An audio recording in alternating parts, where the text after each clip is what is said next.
potensi-potensi terjadinya kerusakan alam yang semakin memprihatinkan. Saya yakin Bapak Ibu informasi terkait dengan bahwa Indonesia itu darurat plastik itu sudah, insya Allah sudah paham semua dan tahu semua. Cuman langkah apa yang akan dilakukan itu yang mungkin Bapak Ibu belum tahu, para pembina asrama juga belum tahu, sehingga perlu ada semacam arahan, perlu ada bimbingan, perlu ada pelatihan untuk do action atau langkah konkret terkait dengan penanganan atau menangani masalah tersebut. Di Darul Ulum itu ada santri mukim itu 9.600 yang mukim. 60% adalah santri putri. Terdiri dari 44 asrama, 11 unit pendidikan. Seandainya masing-masing asrama, masing-masing unit pendidikan itu sudah memilah sampah dari titik terkecil, itu sudah mengurai permasalahan sebetulnya. Tapi merubah mindset perilaku itu juga butuh perjuangan yang integral. Kami sudah woro-woro melalui slogan, melalui poster, melalui apa, tapi enggak. Nah, dalam hal ini kami ingin membuat kesepakatan di lingkungan di antara kita akan melakukan sesuatu mulai dari paling kecil di keluarga kita, pembiasa dari keluarga kita, mengurangi limbah plastik. Regulasi kita di negara kita itu memang masih belum ada kayaknya, atau nanti Bu Amin akan jelaskan, belum ada atau saya nggak tahu. Seandainya di Bali itu di beberapa mall, di beberapa minimarket itu sudah nggak ada plastik, nggak ada. Belanja berapapun ya mesti harus beli tas kain, tas kertas, atau bawa tas sendiri. Itu salah satu regulasi di Bali. Nah, itu seandainya dari kabupaten, kota, kecamatan ada regulasi semacam itu, ya di antaranya ada bisa mengurangi. Sekarang kalau saya membuat artikel kemarin itu bahwa sampah plastik kita 2019 itu 1,7 miliar ton plastik. Kita sudah tahu ada beberapa korban terdampak plastik itu dari sudah ke polusi udara, polusi air, dan banyak hal yang menjadi kerugian itu sangat sudah. Saya yakin Bapak Ibu sudah banyak yang tahu lah. Para pembina sekarang kayak kepingin ini sudah ada pembina asrama dari asrama 4, dari SMA di U2 sudah ada, dari SMK di U1 ada, dari FK ada, dari wakil kepala madrasah sekolah dari bidang kesiswaan juga ada, wali murid. Itu seandainya kita menyatukan persepsi, itu insya Allah sedikit akan teratasi hal tersebut.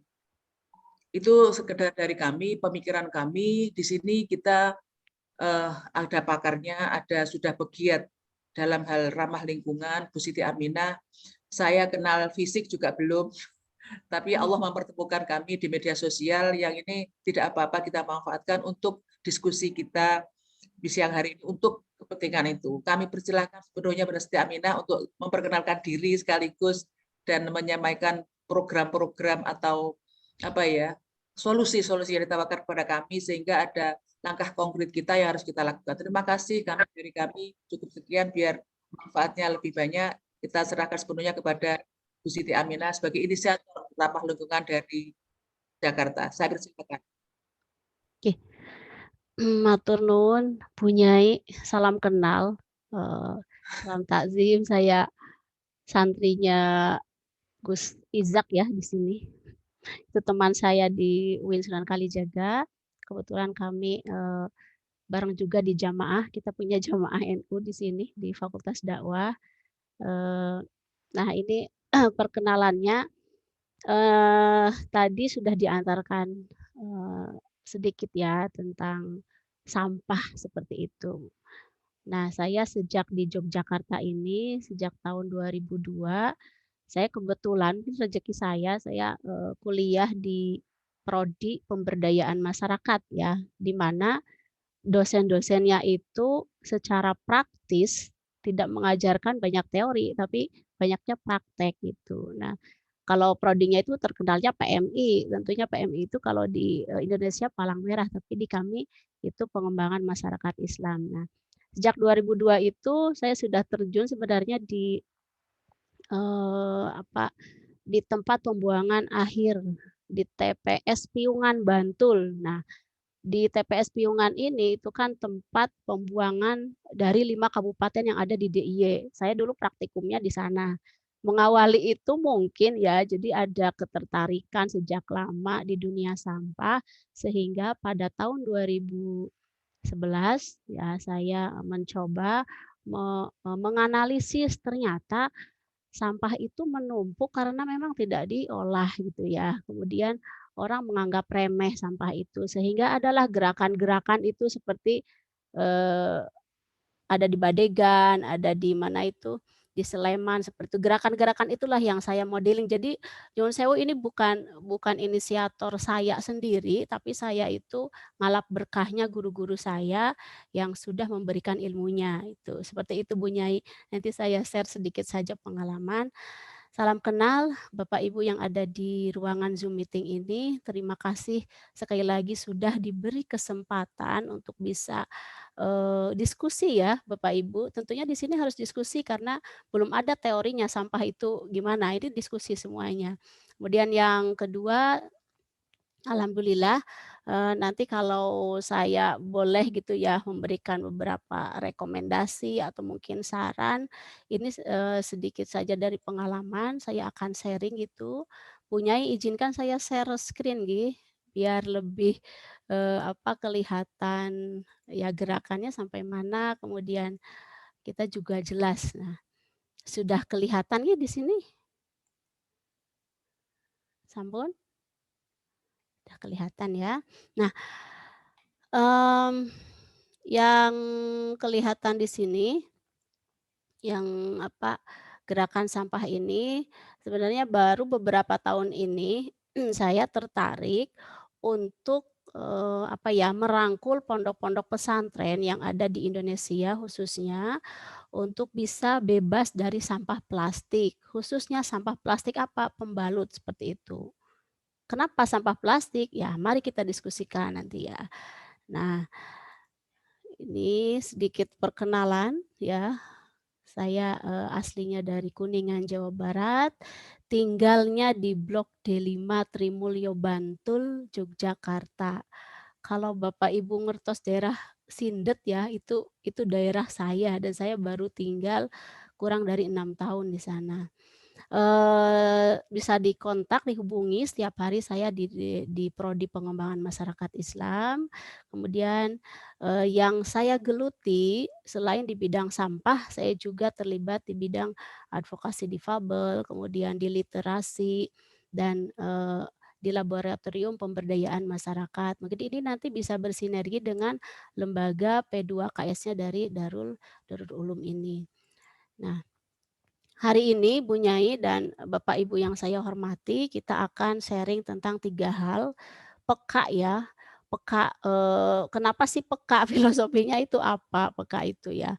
Filosofinya seperti yang, Bu Nyai Aan tadi, katakan bahwa kita ini ngaji tiap hari, kita ini baca buku tiap hari, tahu ya, masuk ke otak kita, pengetahuan itu banyak sekali masuk gitu.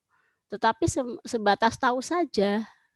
Setelah tahu bahwa sampah itu akan terus menumpuk, kita juga tidak ada perilaku, tidak ada perubahan, hanya tahu gitu.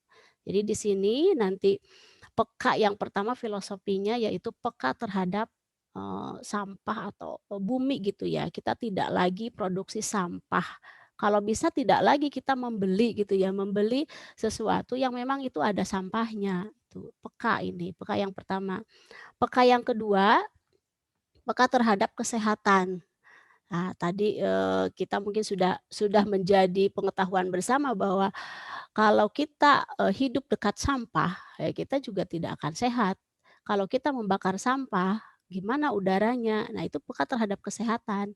Nanti yang lebih khusus karena tadi santriwatinya, santri putrinya itu ada 60% dari total berapa ribu, itu ada peka terhadap kesehatan yang sangat penting, yaitu peka terhadap kesehatan, terhindar dari bahayanya sampah pembalut yang sangat murah, misalkan yang mudah didapatkan, seperti itu.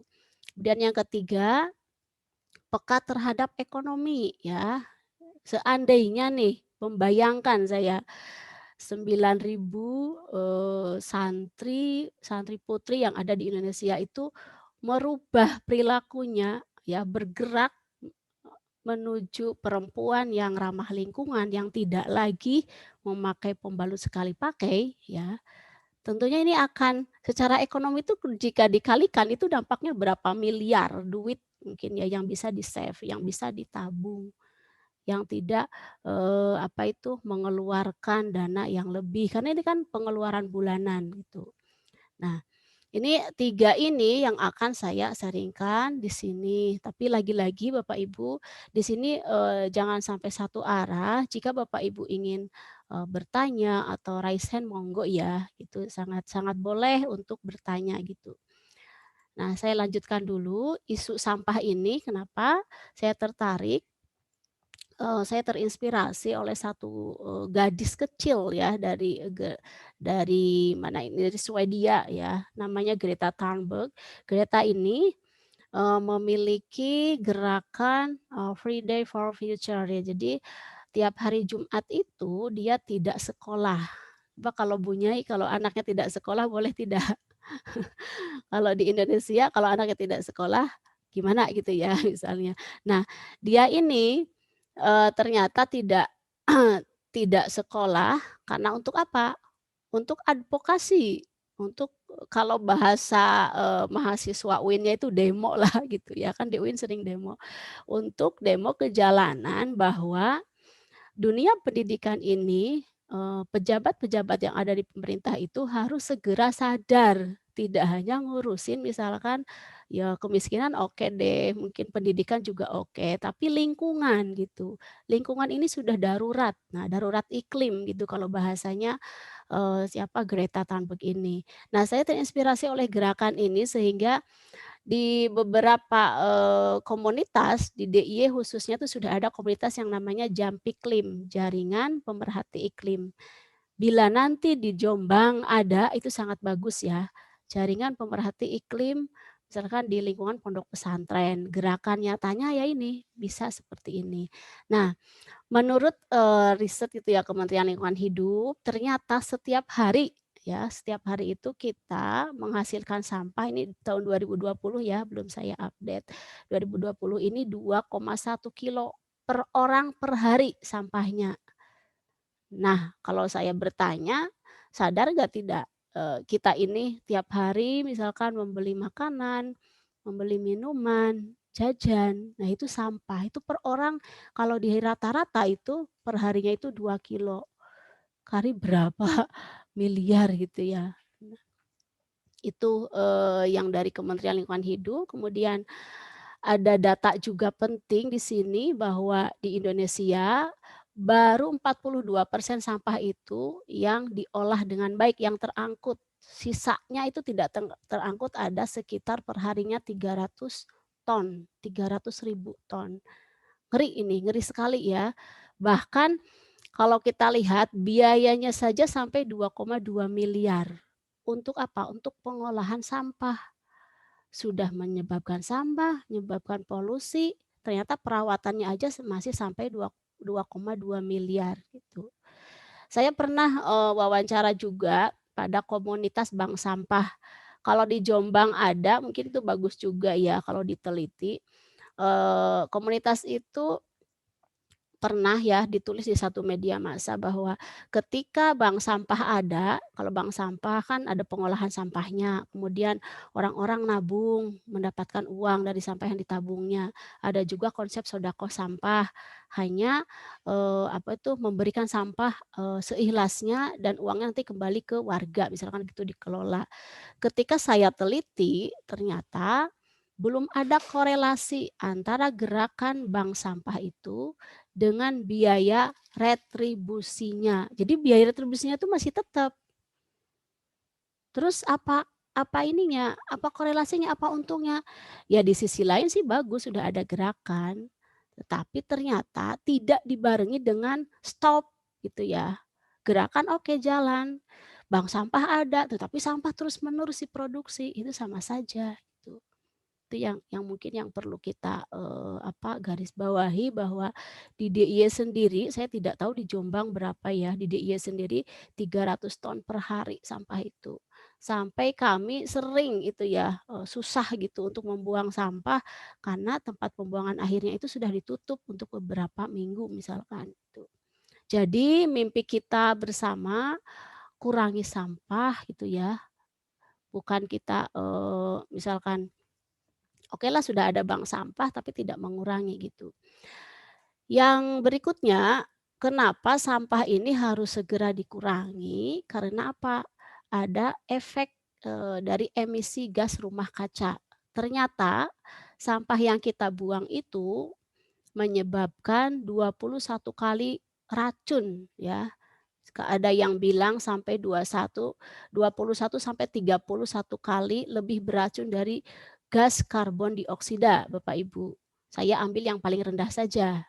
Karena ternyata misalkan di tempat pembuangan sampah akhir, saya sering jalan-jalan, di sana itu ada yang namanya landfill. Landfill itu, tanah tapi di dalamnya itu, seperti lubang gitu ya, land gitu ya, landfill itu lubang, kemudian sampah-sampah itu dimasukin dan ditimbun. Nah, gasnya itu keluar namanya gas metana. Gas metana ini ternyata lebih berbahaya 21 kali dari gas karbon dioksida. Coba, kita refleksi saja diri sendiri dulu ya, pokoknya dari keluarga kita dulu. Sering nggak kita misalkan menimbun sampah, membakar sampah, seperti itu. Karena ternyata ini mau makanan kita sehat, mau pola hidup kita sehat, tapi kalau ada gas ini yang kita hirup setiap hari, sami mawon gitu ya, sama saja itu. Ini efek dari, gas rumah kaca. Berikutnya, 15% ternyata kontribusi pada pemanasan global ya. Kalau kita tahu bumi ini diselimuti oleh atmosfer atau selimut itu ya yang, melindungi bumi, atmosfer itu lama-lama akan, tipis. Karena apa? Karena asap-asap yang setiap hari kita hasilkan dari proses pembuangan sampah. Kenapa sih asap sampah berbahaya? Nah ini dia ya, bahwa ketika kita membakar sampah, yang pertama itu ya, ada zat yang membahayakan, namanya itu gasnya itu gas hidrokarbon ya, hidrokarbon ini 350 kali lebih berbahaya daripada asap rokok. Di sini ada yang ngerokok Bapak-bapak? Kalaupun ada, ini jangan dijadikan alasan ya.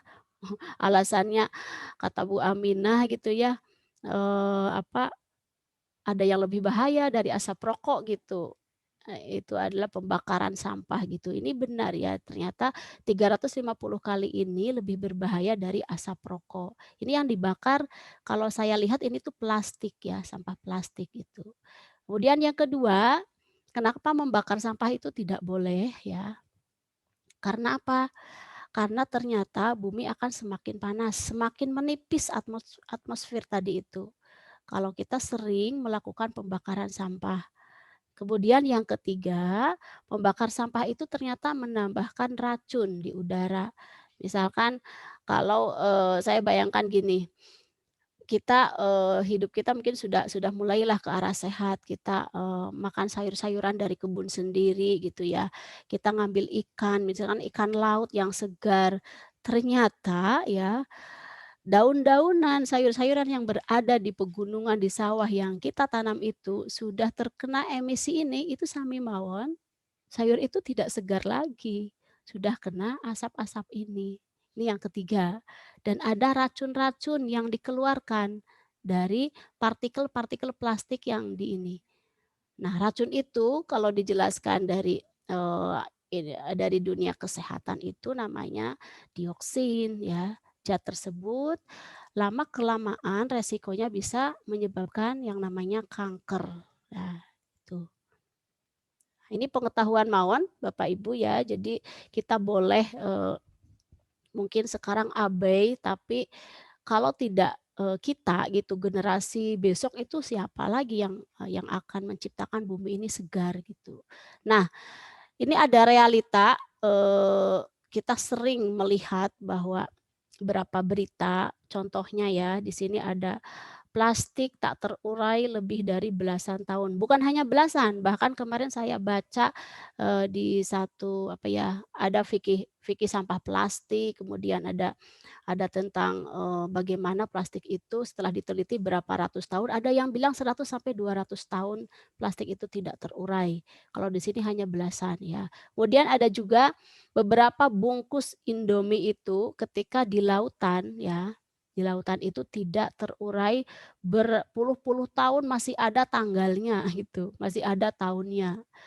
Dan berita yang paling, menghebohkan waktu itu ada ikan apa Bu, itu ada ikan paus ya, ikan itu terdampar dan matinya itu tuh bukan karena apa, bukan karena makan sampah. Ketika dibelek itu ya, isinya itu semuanya sampah plastik, ya karena plastik itu memang mengandung zat-zat partikel-partikel yang ada racunnya. Nah, ini berita-berita ini ternyata ini nyata dan kalau kita abaikan, saya yakin akan sesuai dengan ini data dari Bank Dunia. Kalau ini penelitian terbaru ya dari Bank Dunia bahwa di setiap kota di dunia ini per tahunnya itu menghasilkan 1,3 miliar ton sampah loh Bu, Pak. Sampah itu kalau kita, nyangking aja kan sangat ringan gitu ya, ini ton ya, udah bisa dibayangkan gitu, 1,3 miliar ton sampah itu. Sampah itu kan ringan, ini kok bisa sampai ton-ton seperti ini. Nah, dan ini akan bertambah jika kita tidak merubah perilaku kita. 2,2 miliar ton sampah pada tahun 2025. Ini sudah 2021 ya Bapak Ibu. Nah, coba kita perhatikan kira-kira kalau di sini harapan saya ada santri putri ya harapan saya karena, selain pemegang kebijakan di pondok pesantren, santri putri ini menjadi pelaku utama bagaimana dia itu memahami, bagaimana si pembalut itu tidak bisa diurai oleh bumi. Kalau yang pertama ini kan botol, Bapak Ibu masih memakai botol? Kalau masih memakai dipikirkan juga nih ya, mau dikemanakan ini nanti botol ini. Kemudian ini kaleng ya, kaleng susu apa 200 tahun tuh tidak tidak apa ya, tidak terurai oleh bumi. Ini usia ya Bapak Ibu, usianya. Kemudian bungkus Indomie, plastik, ini kuntung rokok ini remeh tapi di sini ternyata tidak bisa terurai 10 tahun, teh kotak 5 tahun, dan yang tidak bisa diurai itu adalah styrofoam. Styrofoam ini, salah satu jenis yang tidak bisa diurai. Jadi kalau kita punya bisnis atau di pondok punya catering, kalau bisa itu hindari yang merugikan bumi, apalagi styrofoam. Bersih sih, cantik, putih gitu ya, tapi ini tidak bisa diurai oleh bumi. Nah, ini pengetahuan dasar saja yang memang harus kita, apa ya, harus kita, jadikan motivasi kita untuk bisa berubah. Nah, saya mulai masuk ke sampah pembalut ya, Bapak Ibu. Mohon maaf ini ada bapak-bapak tapi sangat tidak apa-apa untuk pengetahuan. Jadi di sini kalau saya dikunjungi oleh beberapa, orang asing untuk belajar pembalut kain, mereka ternyata sharing sangat gampang.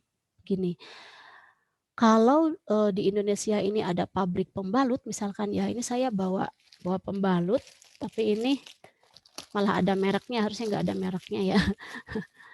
Nah, pembalut ini pekerjanya kan orang Indonesia, idenya dari mana gitu ya. Ternyata ide-ide ini kalau bisa kita analisis mereka yang, apa ya, yang memiliki ideologi ini itu tidak memakainya Bapak Ibu. Mereka memakainya ini nih, yang ada di layar namanya menstrual cup sama tampon ya. Mungkin kalau ibu-ibu tahu ya, jadi menstrual cup ini salah satu pembalut tapi tidak membalut ya kalau ini, yang memang media menstruasi yang sangat sehat Dan ini diakui oleh dunia gitu ya. Ini boleh dipakai mengurangi sampah dan ini tidak menyebabkan bumi rusak gitu karena ada sampahnya, karena ini bisa dipakai. Jadi seperti corong ya, dimasukin kemudian darahnya penuh, kemudian dibuang, dicuci dan dipakai kembali. Ini Hana, si Hana ini ya dari Australia ini dia bilang seperti itu.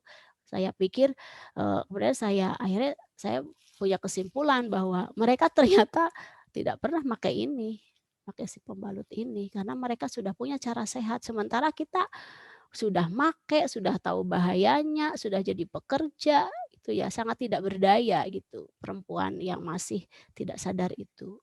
Nah, yang kedua, Hana bilang bahwa, perempuan-perempuan yang ada di Australia itu memakainya itu tampon, ya tampon seperti kapas. Ini mungkin lebih nyaman juga ya. Kalau yang pertama tadi yang menstrual cup ini, eee, agak kurang nyaman, kalau yang ini nyaman gitu. Ini saya lewati saja karena ini lebih pada cara pemakaiannya, saya tidak bisa, menjelaskan di ruang Zoom ini ya. Nah, stop sampah plastik ya. Kalau, saya lihat pondok pesantren SDM-nya lebih keren ya daripada, lembaga-lembaga yang mungkin lembaga-lembaga misalkan kayak saya di perumahan gitu ya. Gerakan stop sampah plastik ini bisa dimulai dari, internal keluarga dulu dan lihat, problem atau potensi yang ada di sekitar. Misalkan saya sejak 2014 ketika saya membeli rumah, saya melihat di lingkungan saya ini, kita tidak punya apa-apa, kita hanya punya lahan kosong yang banyak, ularnya gitu ya, lahan kosong ini rumah kosong ini. Rumah kosong itu kalau orang bilang katanya banyak hantunya, tapi saya lihat banyak ular, banyak sampah, dan ini menyebabkan orang tidak betah. Nah, ini kan bukan masalah kalau bagi kami ya, ini potensi untuk stop sampah, jangan sampai ada di sini tempat pembuangan sampah. Akhirnya kita dengan gerakan-gerakan sederhana setiap hari Minggu kita nyangkul ya ibu-ibu ini. Kalau tadi di pondok pesantren sangat banyak medianya, banyak SDM-nya, saya yakin bisa lebih dari ini. Kenapa hal ini perlu dilakukan? Karena dengan gerakan-gerakan kecil ini secara psikologis, lingkungan pondok itu akan lebih, apa ya, erat gitu ya, mengakui bahwa itu, oh itu gerakan aku, gerakan kecil, gerakan remeh, tapi aku tuh terlibat. Beda kalau ada aturan langsung, misalkan ada kebijakan, dilarang misalkan apa ya, buang sampah di, mana ini, di rumah kosong misalkan gitu. Itu sulit, tapi kalau kita, berangkatnya dari bawah ya, button up gitu ya, button up dari bawah, mereka itu udah gerak sendiri. Nah, ini strategi yang saya lakukan sejak 2014 ketika saya beli rumah daerah sini. Kemudian strategi yang kedua, ketika ini sudah berlangsung, rumah-rumah kosong, kalau di pondok saya yakin tidak ada rumah kosong di pondok, ya bisa membangunlah rumah sampah misalkan. Ini dari 44 kakak saja yang sangat sedikit, kita bisa menghasilkan duit yang bisa membangun taman bacaan masyarakat, ya. Monggo, Bu Nyai, Pak Yai yang ada di sini bisa searching saja, ada Taman Bacaan Masyarakat D5 ya, itu taman bacaan ini nyambung dengan gerakan stop sampah plastik. Gerakan-gerakan kecil ini ternyata menyebabkan semua warga atau mungkin nanti di pondok pesantren itu sadar bahwa sampah plastik itu berharga loh. Selain bisa dijual, kita juga bisa nabung dan uangnya untuk membangun, media belajar seperti itu. Nah, kalau lihat gambar ini kita sepakat Bapak Ibu bahwa ini adalah pembalut bahannya dari plastik, sepakat boten? Harus ada yang on ini ya, Bu Nyai ada Bu Nyai? Bu Nyai Aan atau Bunda Wiwi, assalamualaikum, saya mau tanya Bunda.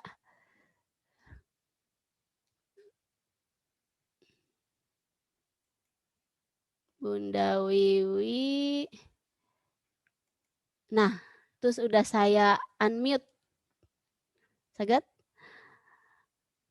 Oh ya udah saya tanya Bu Diah apa Mbak Diah ini? Dibuka coba, saya unmute ya. Dia? Oke, Budia bisa jawab, bisa ikut diskusi dengan saya?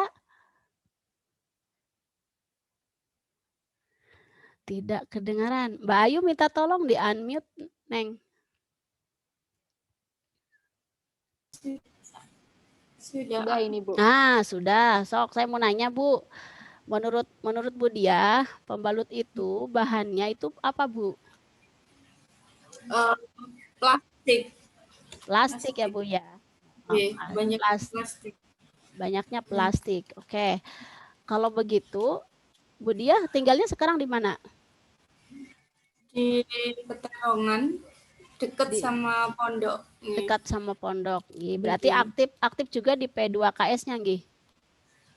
Kebetulan kemarin saya dapat undangan. Ini kan di pondok itu kan kebetulan saya dari SMK DU1 jurusan kaproknya tata busana gitu, kepala jurusan gitu. Oh, luar biasa ya. Kemarin dapat kan kita habis dapat bantuan Ibu. Jadi mesin-mesin itu sempat kemarin dari P2KS itu juga bahas ini gitu. Oh ya. Saya sudah bisa nangkap nih, ada mesin ya, ada mesin, ada Budiah, cocok nanti di sesi akhir ya. Ya, kita sepakat bahwa ini, tidak kelihatan ya karena saya pakai virtual background. Ini pembalut tidak kelihatan.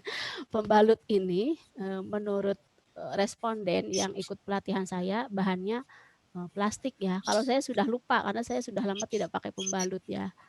Saya pakainya kain gitu. Nah, plastik ini ya, Budiah mungkin dan yang lainnya, plastik ini ternyata kalau di pondok pesantren, misalkan di salah satu pondok pesantren dari Kudus itu sudah kunjungan 2 bis ya ke rumah saya gitu. Karena rumahnya kecil, saya bawa ke kampus. Kalau di kampus kan bisa leluasa itu 2 bis. Di sana itu ternyata sudah ada kebijakan yang bagus ya, tidak hanya di Kudus ya, menurut beberapa informasi di pondok pesantren di Jawa ataupun di luar Jawa itu sudah ada kebijakan memang tidak boleh memakai pembalut yang ada di gambar seperti ini. Alasannya apa? Setiap bulan itu boros, Bu. Boros apa? Manggil mobil untuk apa? Untuk bongkar toilet atau WC. Seperti itu ya. Nah, selain bahaya untuk bumi si pembalut ini, jelas ini berbahaya untuk kesehatan. Nah, saya akan mulai masuk ke ranah kesehatan. Di sini ada yang dari kesehatan? Kalau ada, tolong ya saya diluruskan nanti kalau saya mungkin agak tidak ini ya, kurang valid apa gimana Bu Aminah, mohon maaf kurang valid gitu. Nah, karena lingkungan saya setiap hari dengan mahasiswa, tentunya itu kewajiban saya untuk bisa menyadarkan putri-putri ini yang masih remaja ini ya. Saya teliti tuh pada tahun 2018 melakukan penelitian dan kita pernah ikut lomba, pokoknya lomba-lomba apapun, penelitian apapun yang memang agak sulit itu begini, pemerintah itu ini jujur saja kalau ada yang nonton nggak apa-apa ya. Ketika saya mengajukan misalkan isu pembalut, itu tidak lolos kenapa ya? Karena mungkin bagi pemerintah pun itu bukan isu penting gitu. Tapi kalau saya ngajukan isu apa, isu yang lain yang lebih saya ngajukan isu inklusi, wah itu lolos terus tiap tahun. Jadi saya milih yang mana. Akhirnya kan kita kalau tergantung motifnya ya, oh oke deh kalau yang pembalut tidak lolos itu akhirnya kita pendekatannya pada, yang terdekat gitu dengan gerakan penelitian pada mahasiswa. Nah ini mahasiswa yang ada di DIY bilang seperti ini, mereka menggunakan pembalut ini ya Bu Diah 20 keping per bulan. 20 keping gitu. Kalau Bu Diah berapa Bu Diah? 1 bulannya?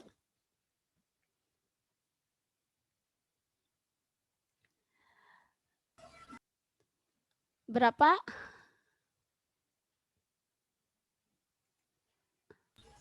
Hari pertama aja terutama saya maksimal 2 hari itu. Gitu. Oh iya, usianya sudah berapa ya? Berarti sudah ini ya. Sudah Selebihnya karena saya pakainya mungkin masih nggak harus yang pembalut seperti ini, tapi minimal punya resep dari Mbah sama Cocok nih. gitu. Ya Tapi ini hari pertama itu biasanya masih pakai sampai hari kedua gitu. Kalau terlebih lagi kalau aktivitasnya keluar. agak lama di luar rumah. Oke. Oke, berarti Bu Diah masih menggunakan dan membeli si pembalut ini. Masih. Iya. Iya. Kalau begitu berapa Bu 1 bulan kira-kira berapa keping? 1 bulan minimal sekitar 10 nyampe? ya 9. 9 Kan nggak dibuletin sebulan aja. sekali sehari Nggak dibuletin seanggap jadi 3 10. kali gitu. Oke, 9 ya, karena memang itu Iya. hanya hari pertama dan hari kedua ya. Iya. Ya, saya ambil rata ya pembalut ini dari gadis-gadis ini yang masih remaja, karena remaja ini usia haidnya juga masih lama gitu, 7 hari biasanya. Ada yang sampai 40 per bulan, ada yang sampai 30.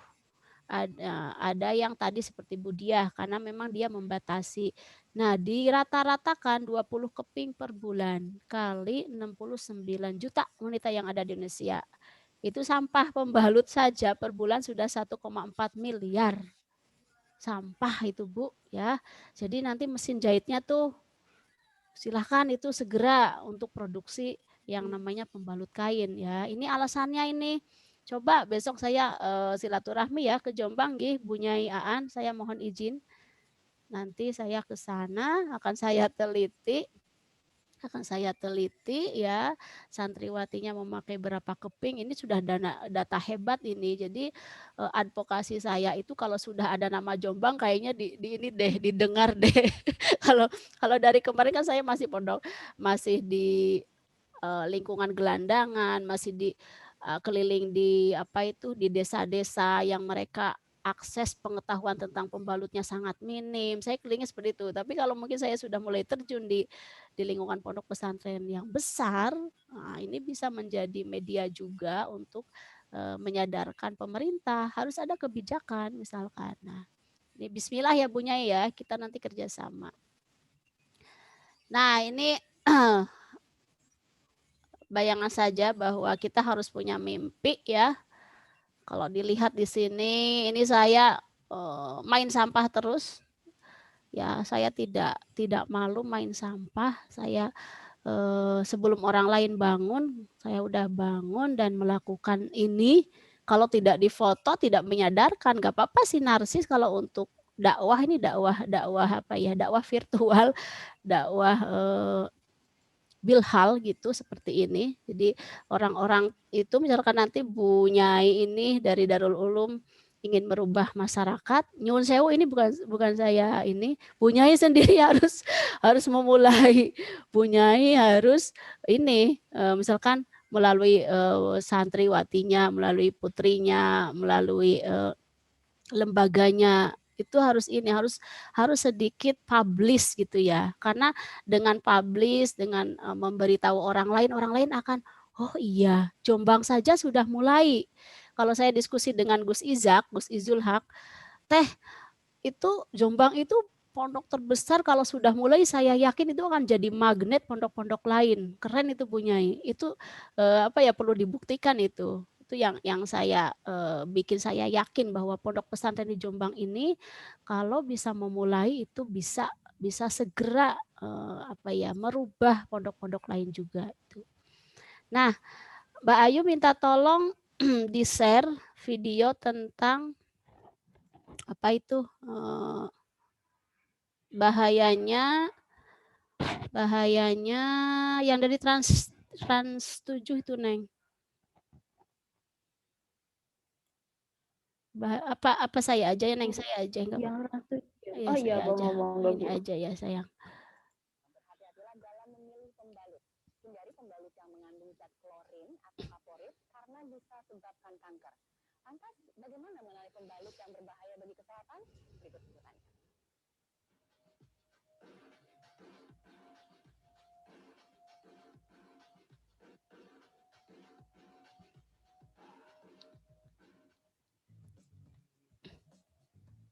Apalagi kaum hawa, pembalut wanita menjadi kebutuhan pokok yang harus tersedia setiap waktu. Tapi siapa sangka pembalut yang menjadi sahabat bagi mereka justru bisa mendatangkan penyakit mematikan. Nggak ada suaranya, Bu Ami, Kanker mulut rahim. videonya. Tidak ada suara. Klorin alias pemutih. Nggih. Oh, sebentar, Dibesarin Bun. aja Bu volumenya Bu. Pembalut di pasaran yang mengandung zat klorin dan bisa Mohon merusak maaf, Ibu. rahim wanita. Mbak Ayu bisa, Mbak Ayu saja. Ini volumenya saya kecil. Ayo Neng, di-share aja Neng.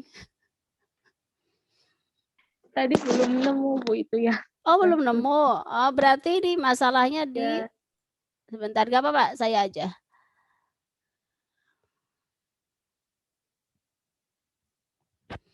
Itu videonya ada di ini ya, di YouTube.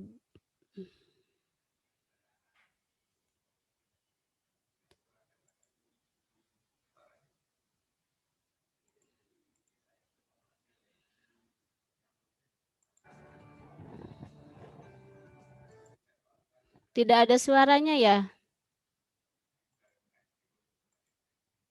Tidak ada suaranya ya, Bun ya? Oke.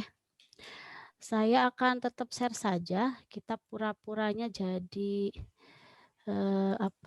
Jadi seorang tuli ya. Untuk mengetahui apakah pembalut yang biasa Anda pakai setiap bulannya mengandung bahan pemutih atau residu klorin, saya akan bertanya-tanya kepada ahli racun kimia namanya Bapak Budiawan. Selamat siang, Pak. Oh, selamat siang. Klorin merupakan wakil sisa zat klorin yang akan digunakan untuk menguji rendaman berbagai jenis pembalut. Jika warna salah satu produk pembalut ini berubah warna, maka bisa dipastikan pembalut itu mengandung zat pemutih. Lihat perubahan warnanya ya. Kalau kontrol negatif dengan rendaman pembalutan itu tidak ada perubahan warna yang signifikan, sedangkan kalau kontrol positif di mana zat warna kita tambahkan dalam hal ini terjadi perubahan warna yang sangat signifikan.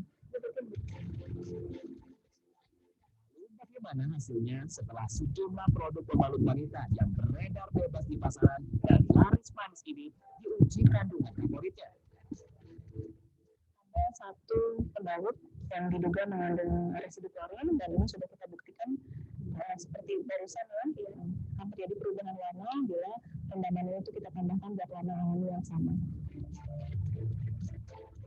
Prinsipnya, pembalut wanita berfungsi untuk menyimpan sel telur yang luruh saat wanita beraktivitas. Selain memberi rasa nyaman, pembalut seharusnya juga mampu menjaga kesehatan organ kewanitaan. Keputihan, timbul radang. Bukan hanya itu, akibat penggunaan pembalut yang mengandung bahan pemutih, si pengguna Tadi ada suaranya tidak, Bu?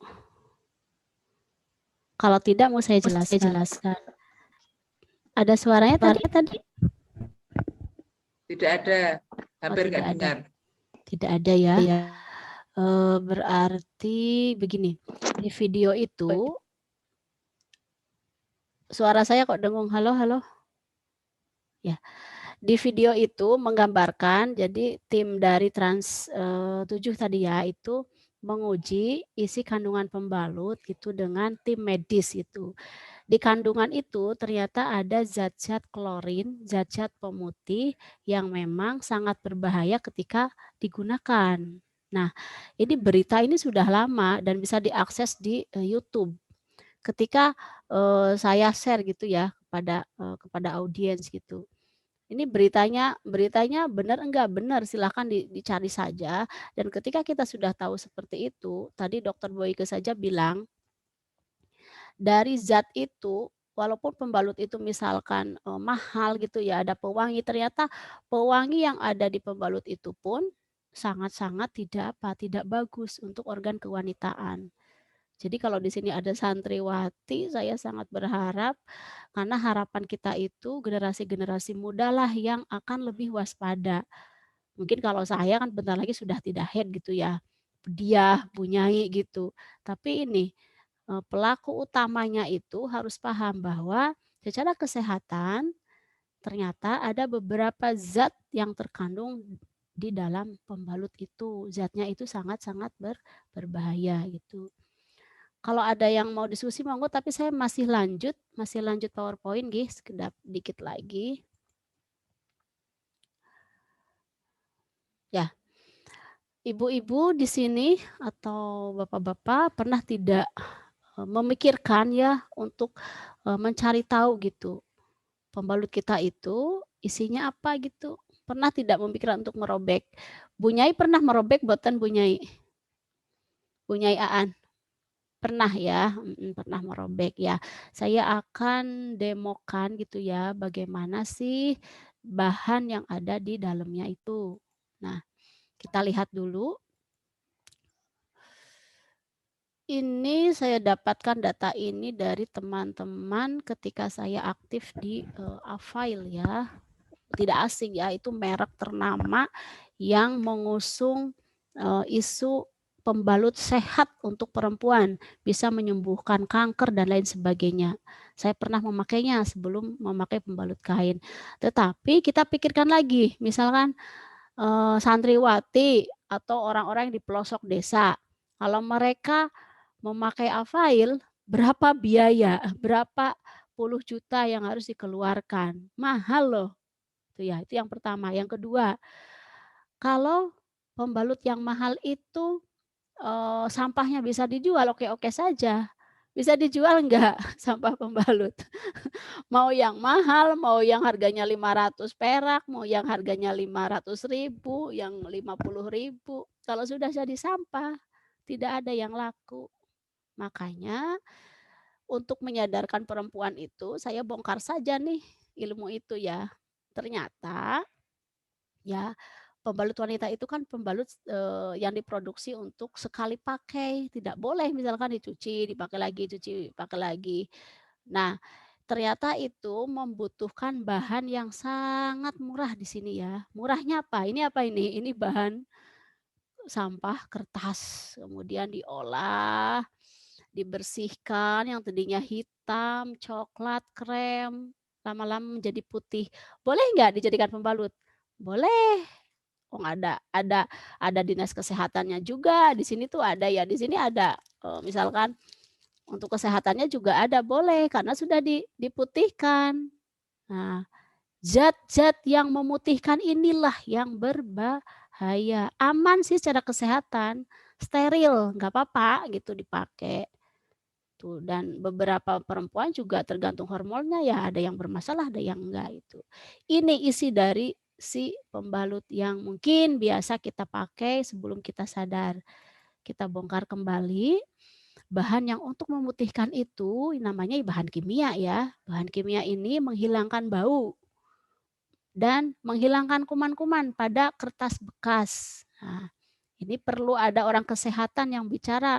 Saya menyampaikan saja karena memang ini saya mendapatkan ilmu ini. Kalau ada orang kesehatan yang mau menyampaikan kebenarannya monggo. Cuman ini realita dari beberapa produksi kita ya Bu ya, kita jajan pembalut ini kok sangat murah. Ada yang harganya 1.000 kan satu.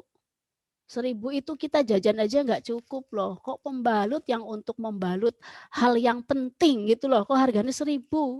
Nah itu bahannya dari apa? Coba deh kita analisis. Analisis ekonominya tuh dijalankan. Nggak mungkin ya pembalut itu murah, bahannya mahal. Tidak mungkin. Sehingga bahan-bahan inilah yang menguasai si sampah-sampah agar bersih, agar steril dari kuman. Ini yang kedua. Kemudian kita perlu tahu juga bahwa ketika si wanita menggunakan pembalut, nah sini ya, menurut penelitian terdapat 107 bakteri per milimeter ketika darah itu di sini hadir di pembalut. Sementara pembalut itu berapa senti? Ini milimeter loh. Berapa senti Bu Diah? Bu Diah aja lah yang nongol wajahnya. Berapa senti kira-kira Bu Diah?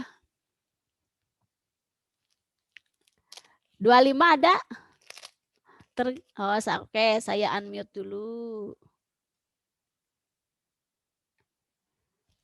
Nah, Bu Dia sudah saya unmute. Ini.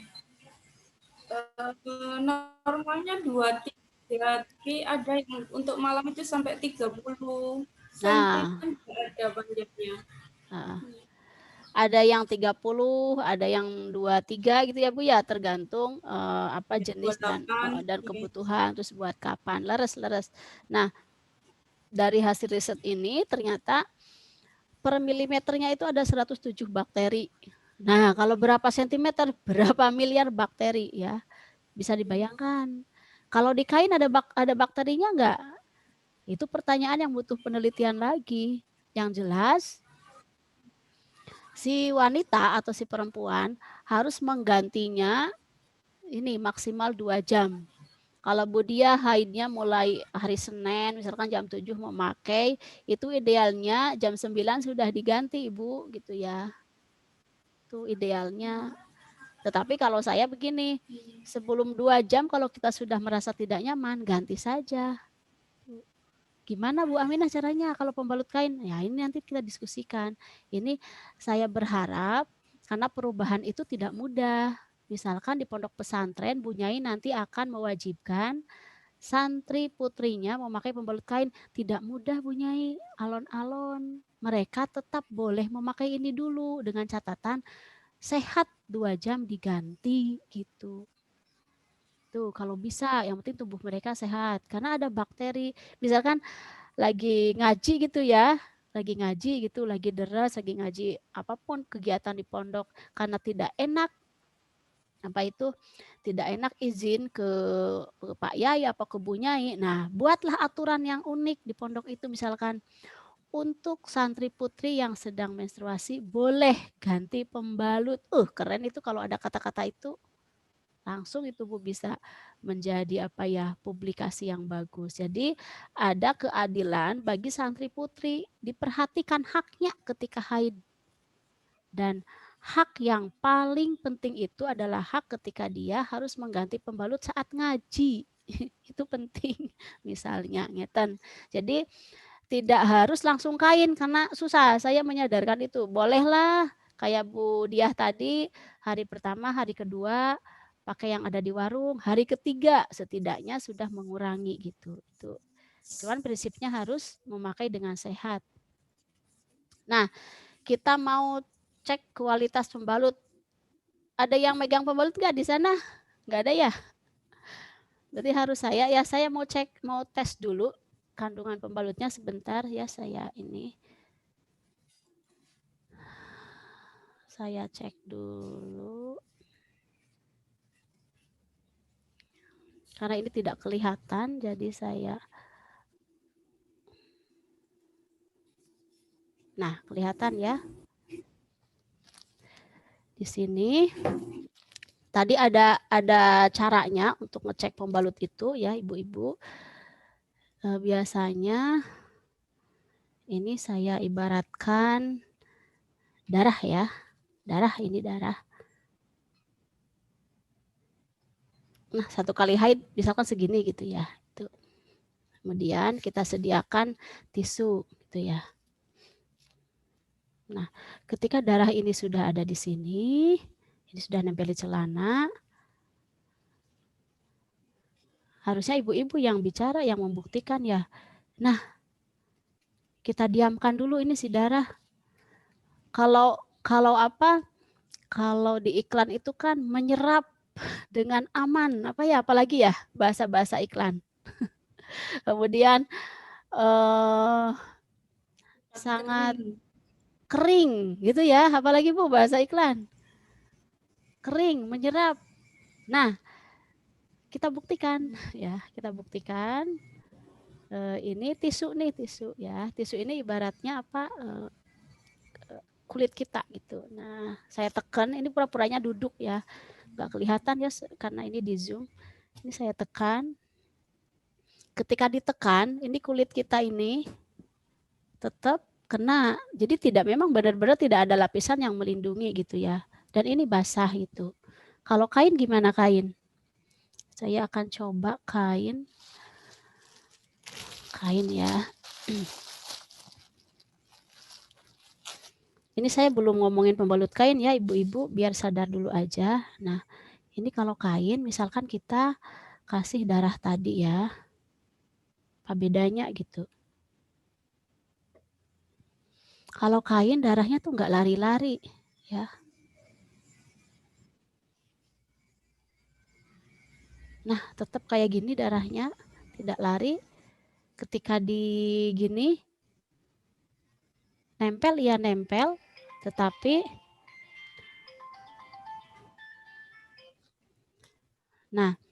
ada perbedaan di sini ketika kita tadi tahu yang ini ada zat dioksin, yang ini tidak ada. Aman yang mana? Itu ya. Itu secara kesehatan seperti itu. Jadi kalau yang ini mah tadi selain mengotori bumi, dia juga secara kesehatan harus diperhatikan. Kalau yang apa ini, yang kain ini, dia benar-benar memang ini ramah terhadap lingkungan, jadi harus segera diproduksi ini.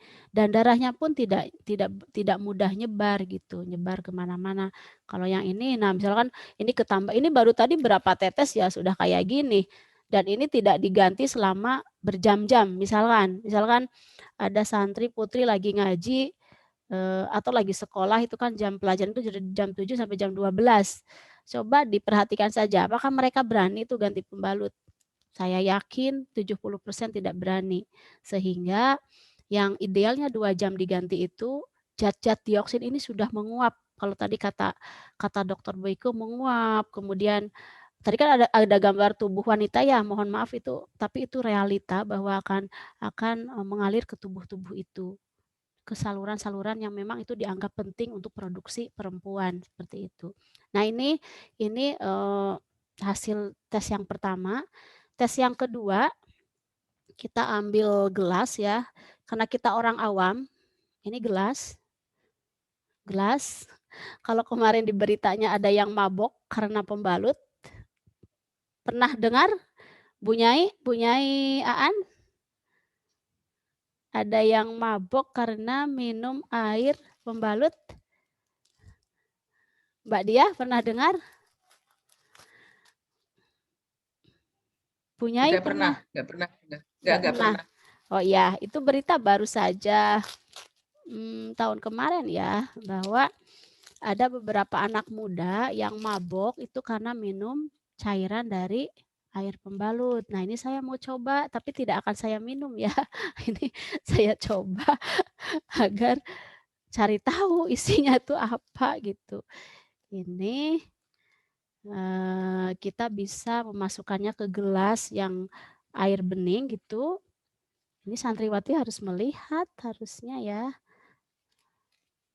Nah, ini sudah saya masukin semua isinya, dan ini cara ini bisa dipakai karena kita sebagai orang awam, kita bukan orang kesehatan. Kita udek ya. Kita udek ini.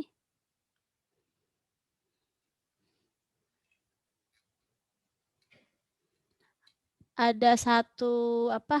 Oh sini ya. Nah, bisa kelihatan Bu Ibu di sini airnya itu apa itu mengambang atau keruh atau bening atau gimana?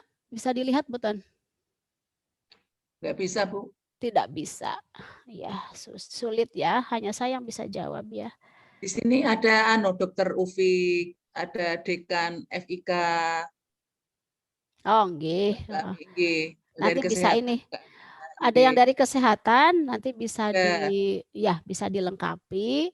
Tapi ini menurut orang awam seperti kita ini, nanti di pondok bisa diajarkan ya teman-teman yang mungkin ingin mengetahui pembalut kita itu bagus atau tidak.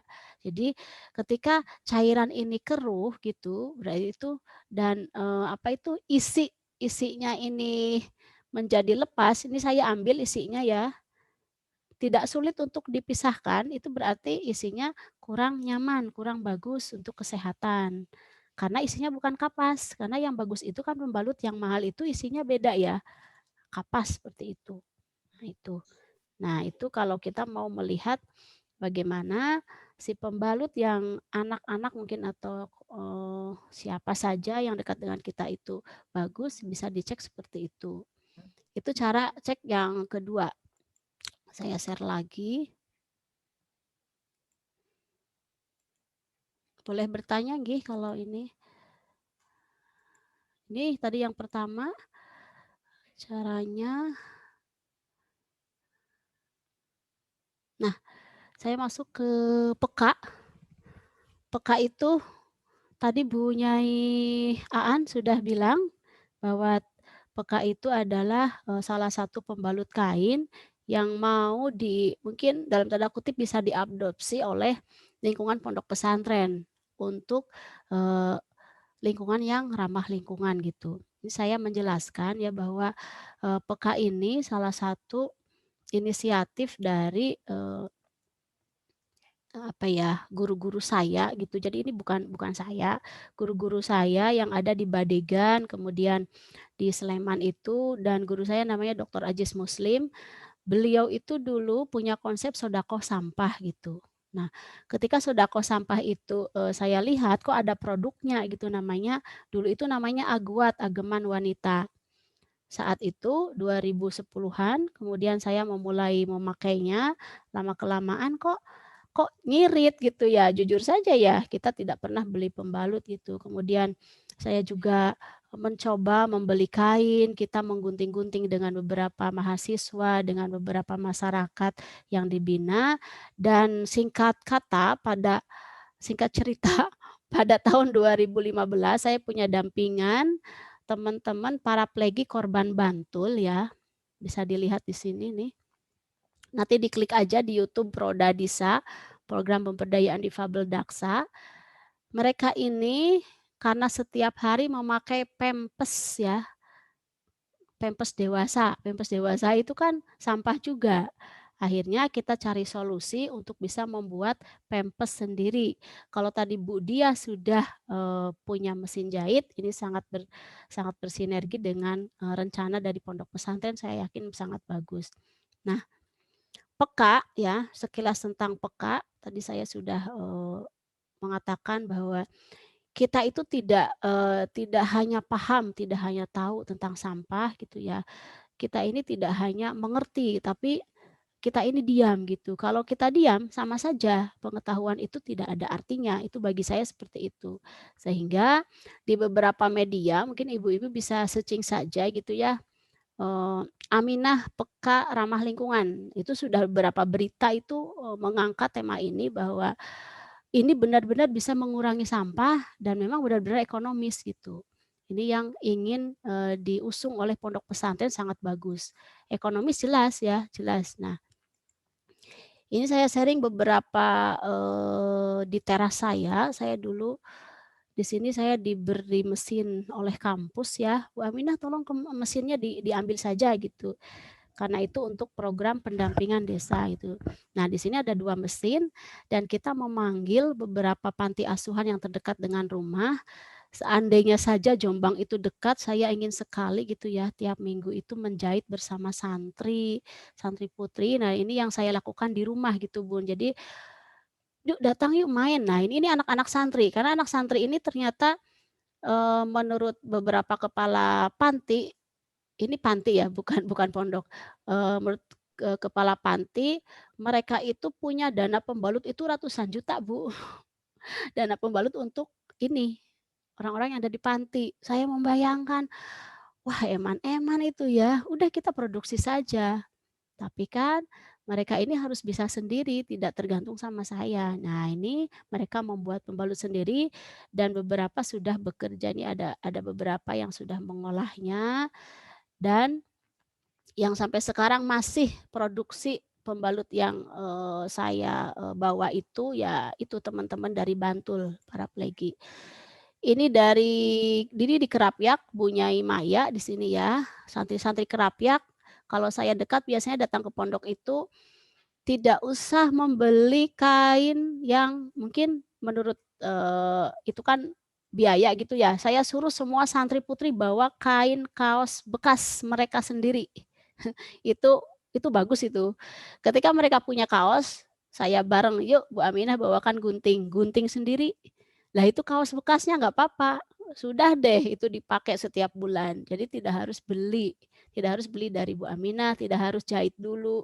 Nah, ini ada juga strategi yang seperti ini yang dilakukan oleh Kerapyak ya. Kemudian ini di berita juga pernah ada Pondok Pesantren Al Furqon Kudus ya membuat peka. Ini di sini Bu, nanti bisa dilihat di videonya.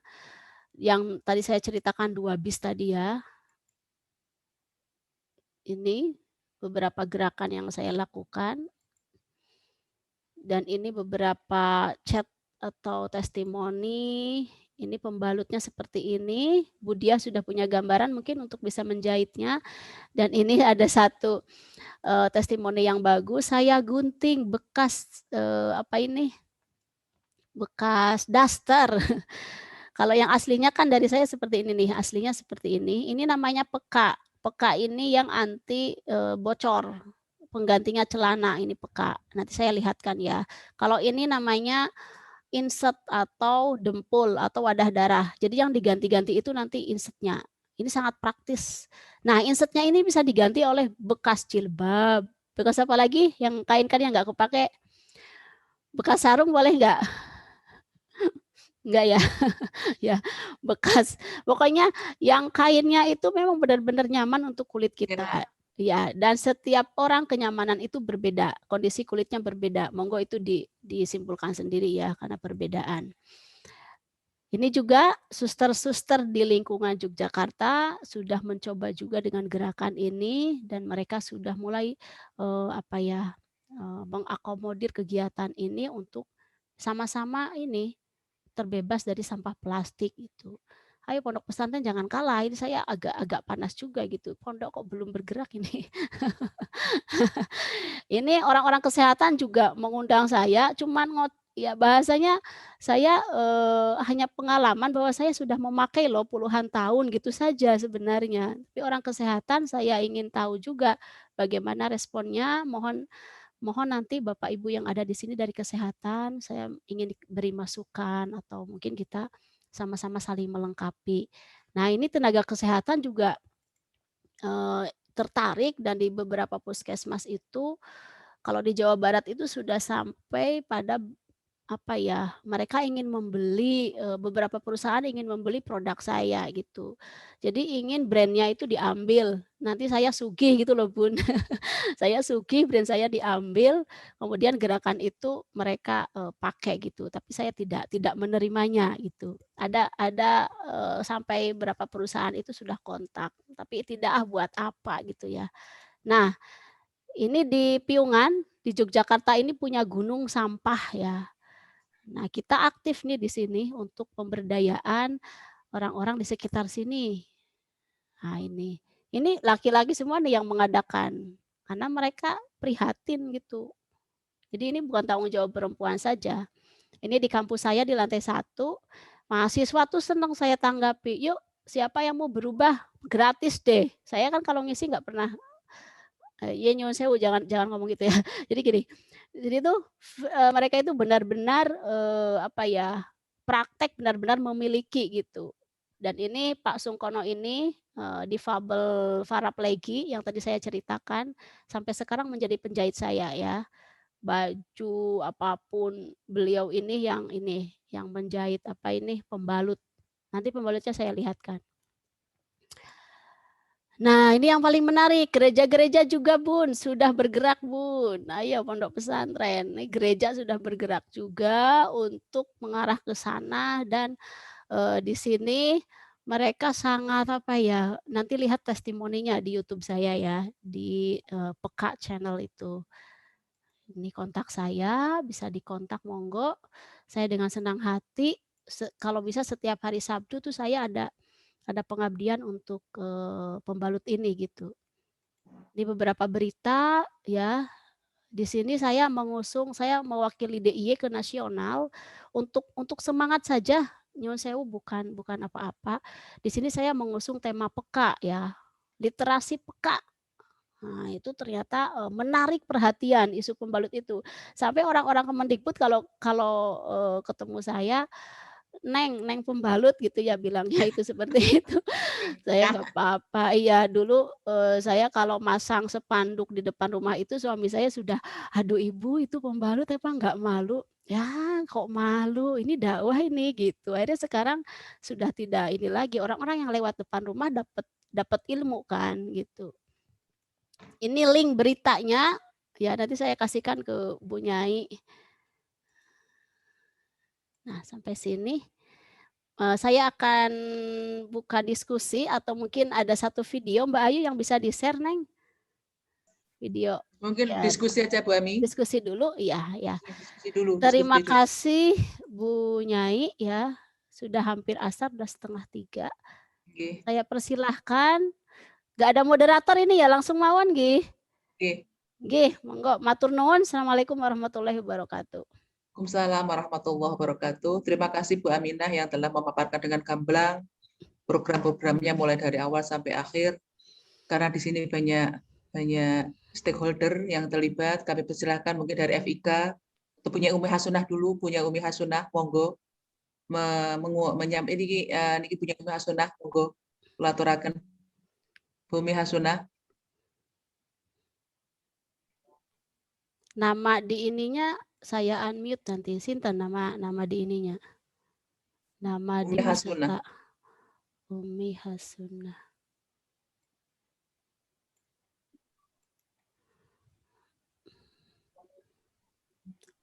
Adanya Umi Mahmudah.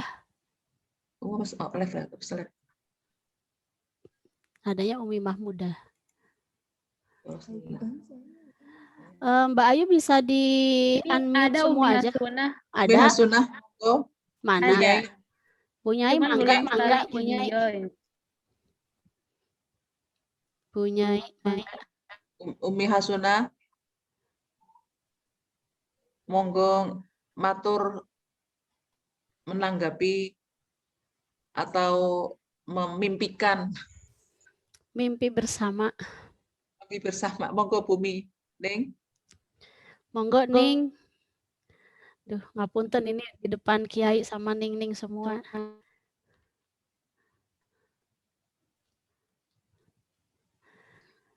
Oh, enggak connect, Butia aja, Butia. Butia yang real di lapangan nanti butuh sentuhan Butia. SMK Busananya. Gimana siap Butia mendampingi kami untuk merealisir impian tersebut?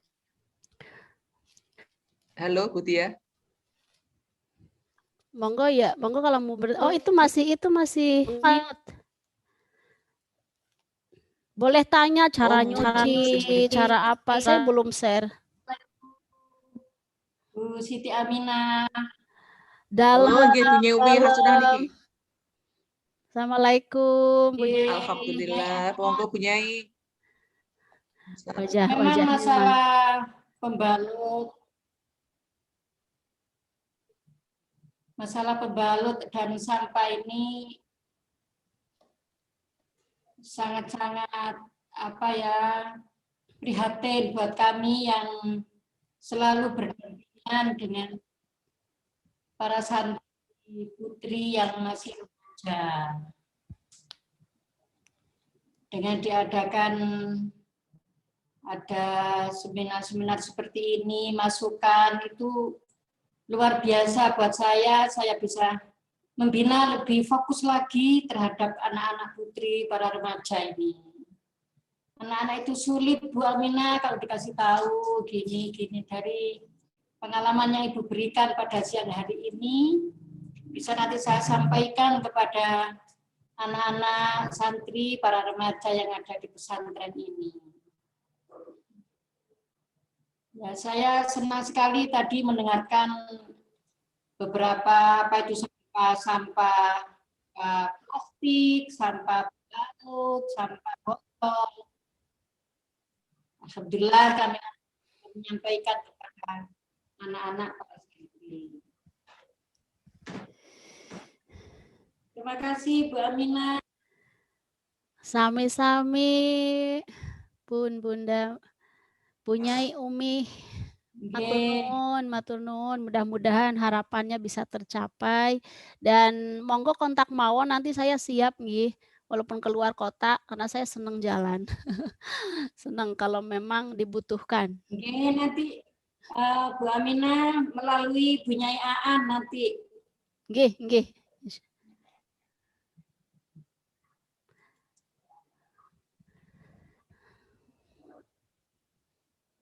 Ada pertanyaan di ini di room ya, di chat. Iya Bu, di kolom chat. Dibacakan Mbak Ayu.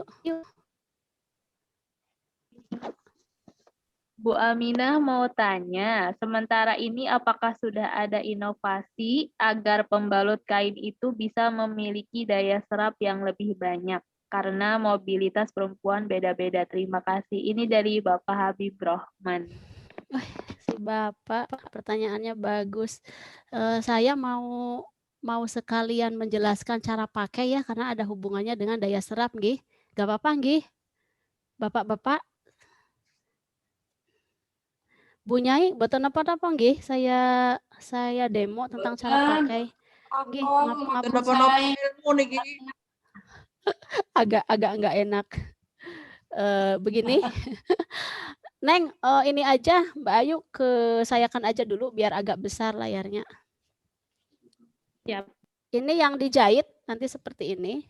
Nanti saya akan menjelaskan sampai ke proses apa.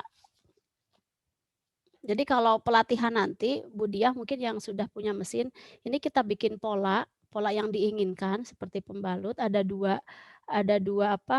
kain anti tembus. Ini namanya parasut 0,25. Bu Diah bisa dicatat nggih.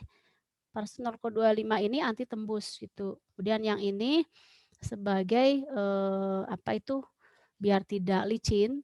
Ini kain katun combat yang paling bagus kalau bisa, tapi tergantung kalau untuk bisnis monggo ada yang harganya 50.000 sekilo, ada yang harganya 100.000. Kalau saya biasanya kualitasnya yang bagus itu ya. Karena tidak jualan sih, kalau ada yang beli monggo, kalau ada yang merasa mahal gih nggak apa-apa gitu ya. Nah, ini dijahit seperti ini biasanya disatukan, dibalik, dan produk terakhirnya seperti ini, dikasih karet ya. Niki seperti ini. Anti tembus, ini kain, fungsinya peka ini sebagai celana, bukan pembalut, ini celana. Kita kancingkan ke celana, mohon maaf Bapak-bapak. Saya kancingkan biasa, dikancingkan ya. Ketika dikancingkan ini, harapannya tidak akan jatuh seperti pembalut nenek moyang dulu mungkin ya. Nenek moyang dulu kan saya tanya ke teman-teman ibu-ibu yang di Kulon Progo, pakai apa tuh biar nggak jatuh? Pakai peniti. Waduh, gimana nggak terus pakai apa lagi? Ada yang pakai macam-macam gitu ya biar nggak jatuh. Tapi sekarang sudah ada ini produk yang sangat enak. Jadi dikancing. Kenapa pakai kancing seperti ini? Saya kan sudah 10 tahun lebih pakai pembalut. Saya hampir mencoba beberapa jenis pembalut yang ada di pasaran. Pembalut kain ya tentunya. Ada beberapa kelebihan, ada beberapa juga kekurangan, tapi itu kan persepsi saya gitu ya. Semuanya sudah bagus semuanya. Akhirnya saya kalau dulu ini pakai perakat, ini 1 tahun sudah lepas perakatnya. Karena kan tiap bulan kita cuci. Jadi nanti Bu Diah kalau bisa ya nggak pakai perakat itu. Kemudian yang kedua, kalau pakai kancing jepret itu juga sama. Kalau lagi olahraga tuh santriwati bisa lepas itu ya. Nah, yang paling aman kita pakai ini. Ini inovasi mungkin bisa terbaru atau bisa lama, tapi ini produk terakhir saya karena saya dulu produknya pakai perekat, pakai kancing biasa, kemudian tanpa karet, kemudian jenis kain gitu. Yang terinovasi ini. Semua bentuk ini bentuk hasil dari riset dengan pengguna. Jadi pengguna saya itu sudah banyak sekali memberikan masukan, teh itu teh kalau bisa pakai itu deh. Nah, saya pakai apa ini? Pakai karet gitu. Nah, karet ini fungsinya apa? Ketika dipakai kan nanti kan dipakainya seperti ini ya. Kancingnya kan di bawah ini. Kalau dipakai nyuwun sewu, maaf, seperti ini dipakainya. Nah, seperti ini dari atas ya. Kita akan kaitannya dengan pertanyaan tadi. Penyerap. Ada yang namanya insert. Santri putri nanti bisa yang kontras dengan jilbab saya ya. Nah, ini. Ini produk lama saya, insertnya. Jadi 1 paket. Insert ini wadah darah, tidak akan bocor. Kita tempel dulu di sini insertnya. Kalau haidnya darahnya sedikit, 1 aja. Gini, taruh di atas. Kita pakai. Ketika 2 jam Insert dari kain apa Bu Ami? kainnya Sami. Insert itu. Ini kainnya Bahannya sama kain. Katun Combat. Ini produk lama. Produk yang terbaru saya, karena ini kalau dicuci tuh kalau musim hujan sulit untuk kering, ini sudah saya tinggalkan. Ini tidak ada sekarang. Sekarang sudah ada insert yang baru. Sisa kain kaos bapak-bapak punggungnya digunting. Santri juga bisa, santri putri. Ini kalau musim hujan cepat kering, dicuci pun kelihatan, oh darahnya mana ya, masih ada enggak ya, kita cuci itu gampang. Ini dilipat-lipat sesuai dengan kebutuhan. Jadi yang dimainkan tuh ininya nih, yang hemat itu. Kalau pekaknya ini hanya fungsinya anti tembus di celana. Kita lipat ya. Kita lipat sesuai kebutuhan. Kalau memang lagi banyak darahnya, ininya dibanyakin. Tidak apa-apa, tidak merasa nonjol atau apa ya, silahkan dicoba aja deh, karena itu kan kayak gitu kan persepsi juga ya, kenyamanan itu. Ini insert yang dari pagi misalkan, karena lagi headnya lagi banyak, didobel jadi 2 didobel. Nah, udah dipakai gitu ya. Ketika nanti punya ada aturan misalkan boleh deh 2 jam santri ketika di sekolah itu boleh izin untuk mengganti pembalut. Nah, di kamar mandi itu ini dilepas.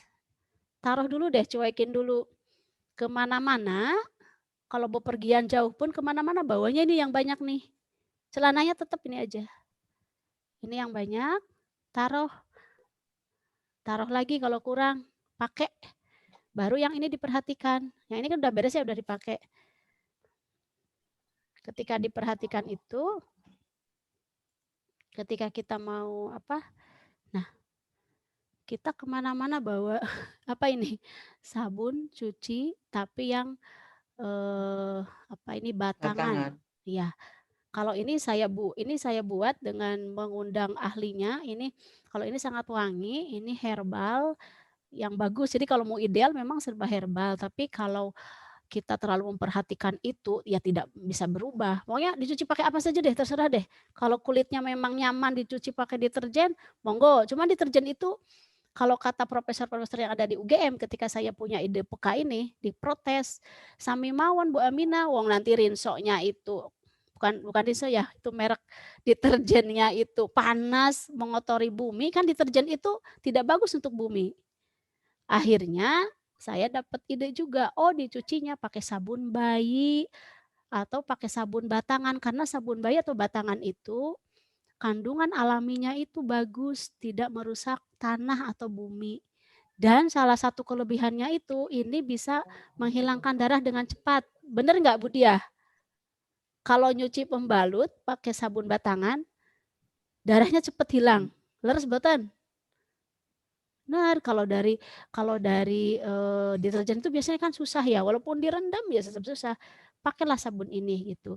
Tapi kalau pergi-pergi misalkan nginep di hotel gitu kan di sana sudah ada sabun tuh, pakai saja yang ada di sana gitu. Kalau di kereta agak sulit tuh di kereta yang saya rasakan. Mohon unmute-nya Diano. Ya, Bu Dia. Ya, semua barangkali diskusi.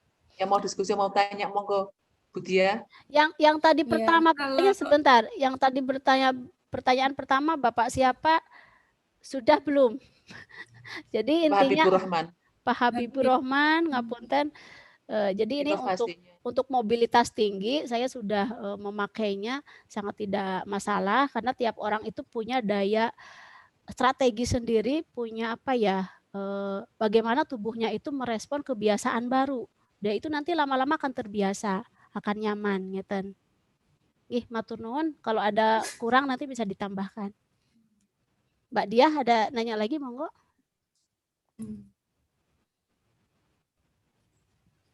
Berarti sebenarnya kalau bentuk polanya itu sesuai kita ya? Ya, pola. Sesuai dengan selera. Kalau bisa punya inisiatif pola yang mungkin menyesuaikan dengan siapa itu yang akan Fleksibel memakai gitu. gitu. Iya, fleksibel. Misalkan saya dengan teman-teman paraplegi yang ada di Bantul, mereka kan Pampers orang dewasa. Itu mereka ya bentuknya karena sudah ada contoh Pampers, mereka polanya pakai Pampers, beli Pampers dulu, kemudian mereka taruh, kemudian bikin pola gitu. Pampers orang dewasa. Karena jujur saja mereka untuk ekonomi beli Pampers itu kan sangat mahal gitu ya. Tiap hari kan mereka lumpuh. Paraplegi itu lumpuh dari perut ke bawah tuh nggak ada rasa, nggak ada nyawa. Sementara mereka kalau pup, kalau apa, mereka pakai tangan dirogoh. Udah ada isinya belum. Nah itu mereka saya sangat sangat ya maksud saya itu mereka tuh punya potensi, tapi mereka kalau tidak dikembangkan bisa jahit sendiri. Akhirnya mereka bisa jahit itu Pampers sendiri dari kain. Monggo kalau untuk bentuk bebas Bu Diah, kalau bisa kalau tidak niru punya saya nggak apa-apa. Ini saya sudah punya hak paten, tapi kalau mau niru pun nggak apa-apa. Wong ini ilmu kok, monggo bebas. Yang penting berubah gitu. Bebas. Ada lagi? Misalkan ada beberapa contoh yang ada beberapa merek gitu kan yang dijahit secara langsung gitu. Bahkan clothing-nya anak saya itu kan juga yang bahan kayak handuk itu. Oh iya. Beberapa merek sama persis. Saya juga memakai beberapa merek. Salah satunya ini. Ini pembalut ini isinya berapa puluh ya ini. Ini kain-kain biasa ini. Saya pakai juga. Ya, ini atau kalau kita ke minimarket biasanya di dekat kasir itu ada sapu tangan kecil. Itu bisa dijadikan dempul. Praktis, cantik. Jadi kalau dijemur itu tidak kelihatan, itu pembalut gitu ya.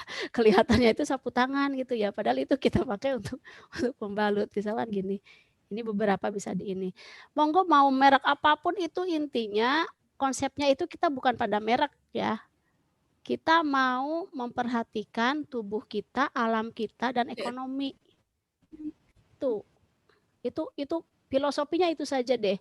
Kalau merek apapun boleh. Misalkan santri putrinya itu nggak mau disuruh jahit, ya udah misalkan mereka diwajibkan beli merek apapun, sekarang sudah banyak sekali itu. Seperti itu. Monggo kalau ada bentuk yang lain. Ini ada pertanyaan dari Mas Habib. Ya, saya bacakan. Apakah produk bekas sudah dipatenkan? Sampun. Sudah saya patenkan ini ya. Nih nanti saya ini ada kok ini udah paten sejak 2003 tahun yang lalu apa ya. Dulu itu namanya bukan peka, Pak. Namanya tuh aguat, ageman wanita. Itu kayak bahasa Jawa. Cuman karena ageman wanita itu dulu saya izin sama guru saya. Pak, boleh nggak pembalutnya saya sebarkan karena saya sudah pakai dan cocok. Namanya aguat. Wis dienggo wae lah sak karepmu, bahasa guru kan gitu. Ketika ini sudah terpublikasi dengan baik, secara etis saya minta izin. Ini saya mau izin mengganti dengan nama lain. Itu namanya peka gitu.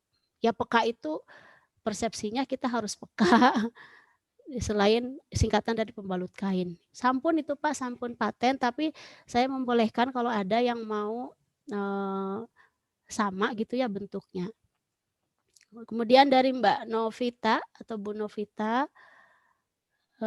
apakah ada tips cara mencuci pembalut kain? Ya, oke nanti saya jelaskan. Yang dikhawatirkan itu kurang dalam mencucinya dan menimbulkan bakteri. Ada beberapa pendapat yang mengatakan pembalut harus direndam air panas dulu, kumannya baru mati. Apakah benar Bu?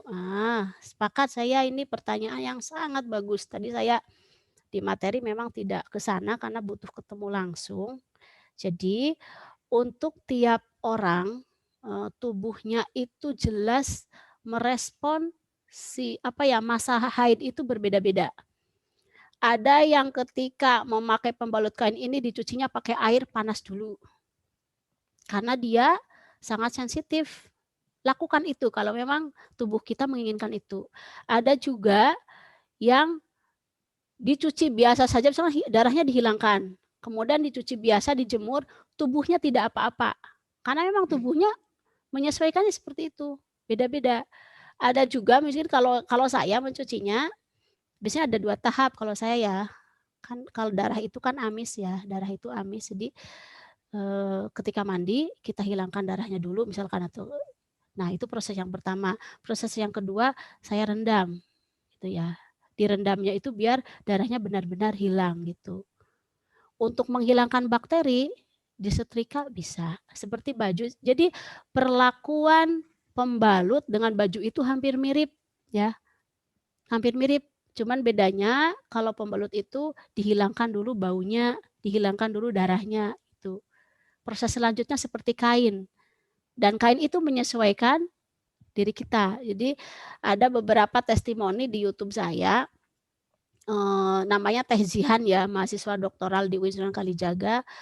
Dia itu dulu sebelum pakai pembalut kain selalu bermasalah di bagian perut dan macam-macam gitu ya. Ketika sudah memakai pembalut kain semuanya hilang. Saya tidak tahu faktor medis apa yang menyebabkan si pembalut kain ini menjadi solusi. Saya sangat-sangat tidak tahu, ini keajaiban gitu ya. Bukan hanya Teh Jihan, ada beberapa juga yang sudah kena kista gitu, kemudian dia beralih ke kain. Jadi ini secara medis tentunya harus dijelaskan, cuman kan saya bukan orang medis ya. Cara mencucinya sekali lagi, monggo kita tahu cara terbaik untuk tubuh kita. Kalau saya sarankan untuk ramah bumi tetap pakai ini sabun batangan. Jadi darahnya itu bekas darah itu benar-benar hilang. Jadi tidak jijik gitu ya. Kalau kita mencuci bersih kan tentunya itu oh iya pembalut saya aja udah umur 10 tahun masih ada itu. Masih awet dan masih bisa digunakan gitu.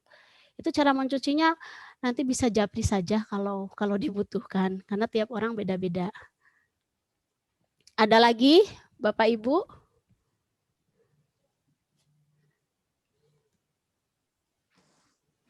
Ada Bu? Iya, Bu. Oh, Mbak Ayu dibacakan Mbak Ayu. Ada lagi dari siapa? Mbak Ayu dibacakan Mbak Ayu. Ada lagi dari siapa tuh? Assalamualaikum. Waalaikumsalam. Anak saya sudah memakai pembalut kain. Bagaimana bila dalam pencucian masih kurang sempurna dalam pemerasan dan bila kondisi hujan maka keringnya kurang maksimal. Bagaimana dengan kebersihannya? Apa mengganggu atau tidak atau menyebabkan gatal ketika dipakai? Bagus ya pertanyaannya. Itu kan hampir sama kayak yang tadi. Hampir sama. Oke. Kalau yang saya lakukan ketika hujan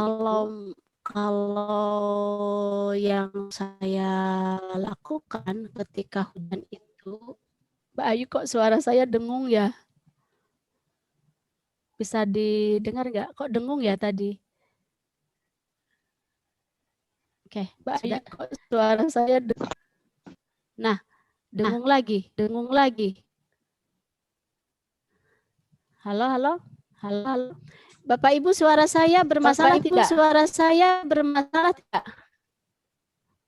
Jelas. Di saya itu Di saya itu ada suara susulan. Nah, ada suara susulan. Oke, saya jawab aja. Jadi ketika hujan itu kita harus punya stok yang banyak, itu yang paling aman ya. Karena tidak mungkin kain yang masih basah itu kita paksakan untuk kita pakai, itu yang pertama. Yang kedua, yang masih basah ketika disetrika itu juga tidak enak baunya gitu ya, apalagi bau itu ya misalkan bekas darah cucinya itu kurang bersih gitu, karena pakai pewangi pun tidak boleh gitu. Dan yang ketiga, ada juga yang menyarankan lebih bagus itu gitu ya, keringnya itu dengan kering matahari. Jadi si kuman-kuman itu benar-benar akan mati gitu dengan sinar matahari ya, kekuasaan Allah itu. Tuh. Jadi kalau bisa musim hujan sediakan dempul yang tadi itu yang mudah dicari di rumah, bisa dari bekas daster atau apa ya. Atau mau beli juga yang produk-produk ini murah ya, ini hanya 25 segini. Saya beli dari santri yang ada di pondok pesantren di Ponorogo, Jogja. Ya. Tuh, itu jadi monggo ya, itu musim hujan kalau memang masih basah seperti baju aja. Perlakuannya seperti baju. Harus punya ganti yang banyak seperti itu. Selanjutnya dari penjelasan Ibu tadi tentang membalut kain sangat bermanfaat mengurangi sampah dan sangat ekonomis.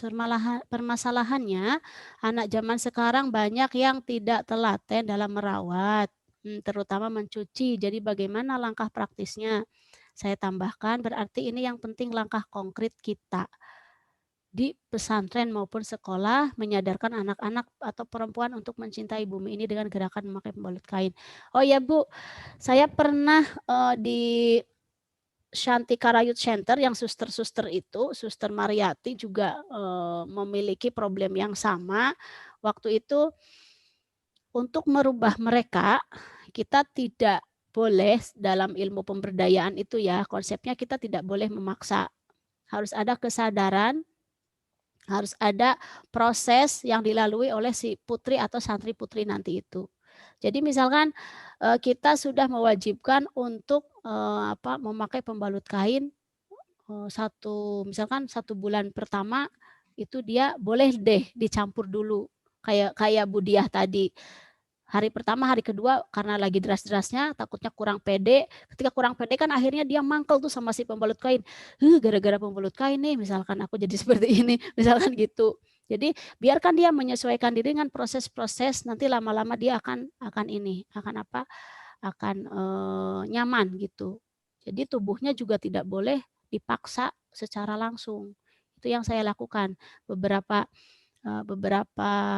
mahasiswa yang konsultasi itu atau yang sudah membeli pembalut kain dari saya itu biasanya begitu, Bu Aminah ini saya kok tidak langsung memakai, saya harus bilang tidak apa-apa, yang penting kita sudah mencoba mengurangi, tetapi kita punya kewajiban stop, saya gitu. Kalau sudah ada niat ya sudah, niatnya itu diluruskan. Jangan setengah-setengah, lagi senang kain-kain, lagi itu. Itu malah tubuhnya juga agak, mungkin penyesuaiannya nanti agak sulit. Gitu. Jadi harus ada penyesuaian. Ini PR bersama ya Bu ya, di pondok sama di sekolah. Punyai Aan?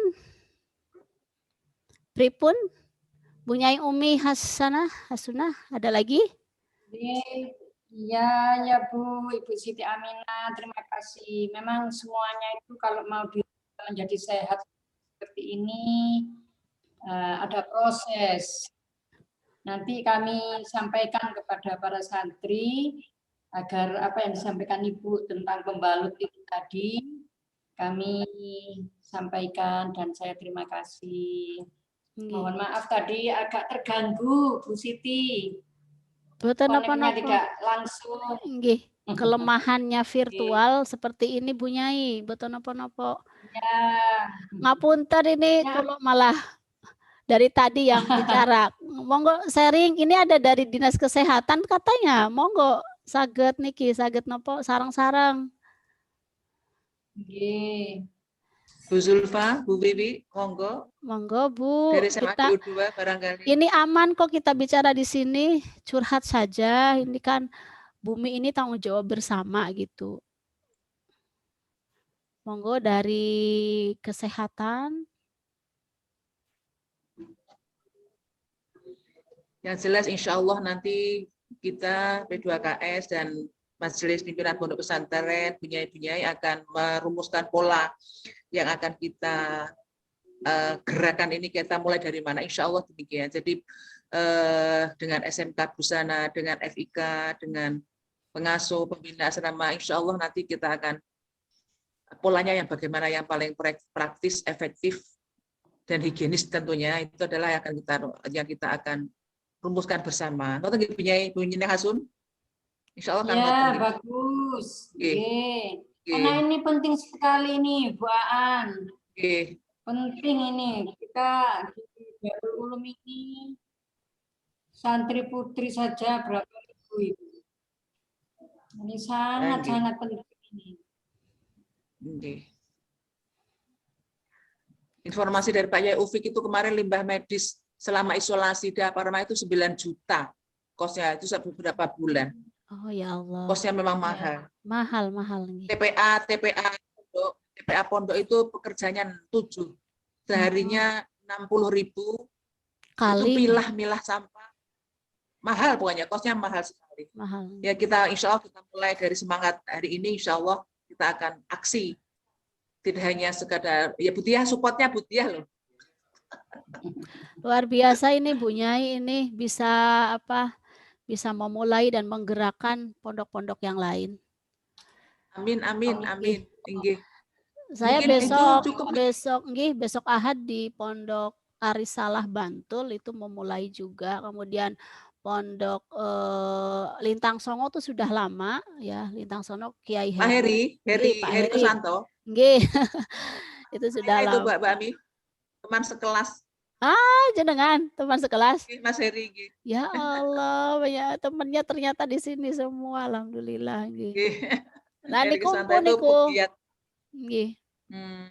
Nggih. Alhamdulillah. Matur suwun kami atas nama pribadi, atas nama semua dan atas nama Pondok Pesantren Darul Ulum. Terima kasih pada Bu Siti Aminah yang telah meluangkan waktu dan pemikirannya untuk berubah pikiran dan berubah pola hidup. Semoga ini bisa kita aplikasikan di Pondok Darul Ulum secara bertahap tentunya. Semoga responnya juga semuanya merespon dengan baik pengasuh, pembina maupun santri, sehingga kita bisa laksanakan dengan maksimal. Dan jangan bosan-bosan Bu Siti, nanti kita konsul terus, kita share, kita terus diskusi terkait dengan program-program ini, khususnya program pembalut ini dulu.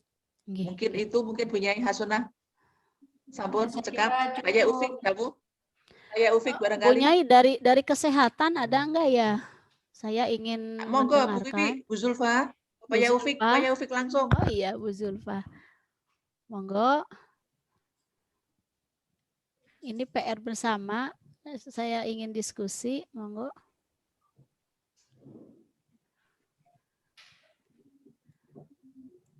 Ada? Bu Nyai, saya izin share satu lagi video, boleh nggak? Sebelum ditutup. Monggo. Ya, share ya, biar nggak penasaran. Sambil nunggu yang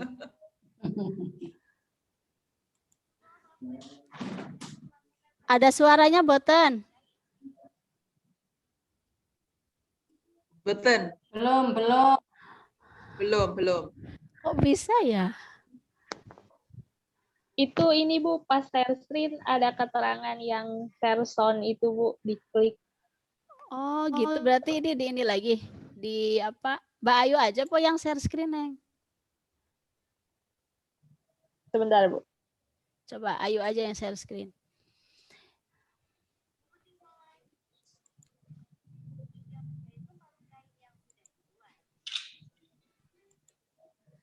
Ini saya ditemani Mbak Ayu, Bu Nyai, alumni kami yang sudah memakai pembalut kain lama ini. Di-share Mbak Ayu biar ini santriwati dari Kudus yang latihan peka.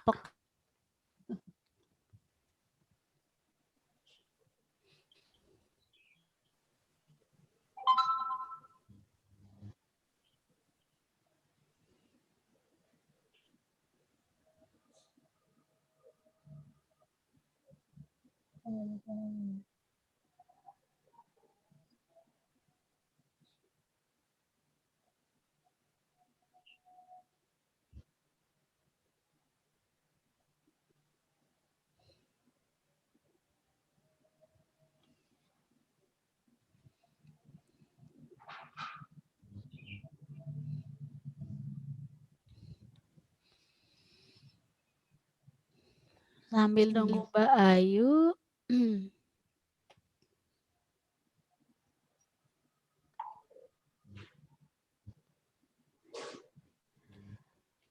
Bu Nyai Ulfah itu yang di Kanada, istrinya Gus Izul, itu sudah memakai juga. Bu Nyai, kemudian seperti ini ya Ibu-ibu bentuknya kalau dirapihkan ini. Sudah cantik, jadi gadis-gadis sekarang tidak akan malu lagi dengan memakai kain. Ada juga yang pernah punya bayi, yang ada ini buat pipis bayi, ini bagus juga untuk wadah darah, wadah menyerap.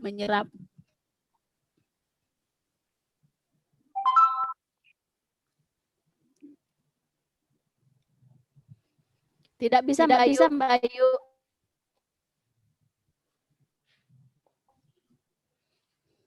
Ada nggak, Bu?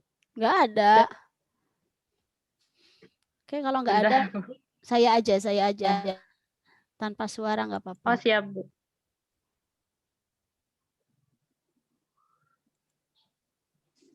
Bayu stop dulu. Siap.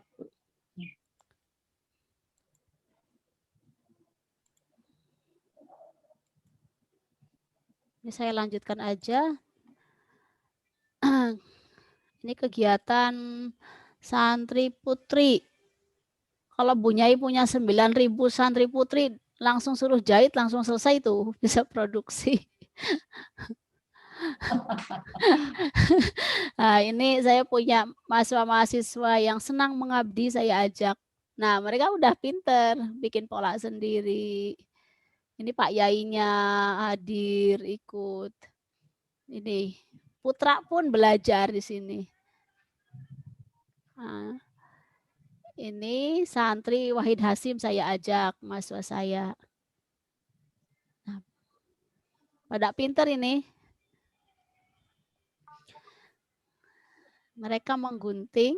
Jadi orang awam pun yang tidak bisa menjahit itu bisa membuatnya. Sangat mudah.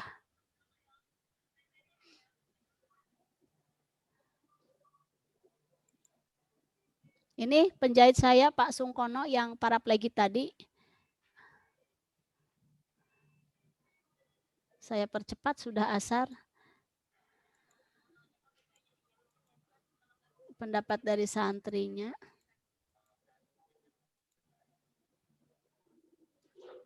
Alhamdulillah sampun Punyai matur nuwun sudah membolehkan saya untuk sedikit bercerita tentang pembalut kain yang sudah saya pakai dan contoh-contoh mungkin yang sudah dilakukan oleh teman-teman yang sudah memakainya. Mohon maaf jika mungkin dari beberapa data itu misalkan dari dunia kesehatan karena saya bukan bidangnya, ada mungkin yang masih bisa dipertanyakan kembali pada ahlinya, silahkan, saya sangat menerima masukan dan saya berharap jika memang nanti ada gerakan itu saya siap dikontak dari UIN Sunan Kalijaga Yogyakarta, kita punya ratusan mahasiswa yang siap mendampingi. Misalkan kami dipanggil ke sana, siap gitu. Terima kasih. Mudah-mudahan apa yang kita cita-citakan itu tercapai, kita berangkat bersama, kita termotivasi bersama dan berubah bersama. Matur nuwun ngapunten nggih kalau banyak kekurangan. Wassalamualaikum warahmatullahi wabarakatuh. Waalaikumsalam warahmatullahi wabarakatuh. Matur nuwun. Matur suwun sangat Bu Aminah nggih, pun kapok-kapok nggih. Matur suwun. Insyaallah sing bales. Nggih, kula waktu muktamar itu ke Jombang juga loh, nginep di adiknya Gus Izak di sana. Al Furqon Azmi. Waktu muktamar NU itu pada ke sana tinggi. Oh, alhamdulillah. Luas sekali. Semoga ketemu lagi dalam waktu yang lain, kesempatan yang lain. Amin. Matur suwun Bu Ami nggih, pun kapok-kapok. Boten nggih, matur nuwun niki Sampun kula akhiri sampun kalau cekap nggih. Sampun nggih Sampun. Mawon semuanya. Nggih kula tutup nggih Bun. Nggih. Assalamualaikum warahmatullahi wabarakatuh. Foto riyen Bu Ami. Oh, foto riyen monggo. Foto dulu. Sertane monggo foto-foto. Bayu bisa memfotokan, saya ambil. Wajahnya mana Bapak Ibu yang hadir? Siap, Bu. Pakai screenshot ya. Monggo wajahnya gratis fotonya. Senyum dulu Nyai Aan. Bayu di komando, Neng.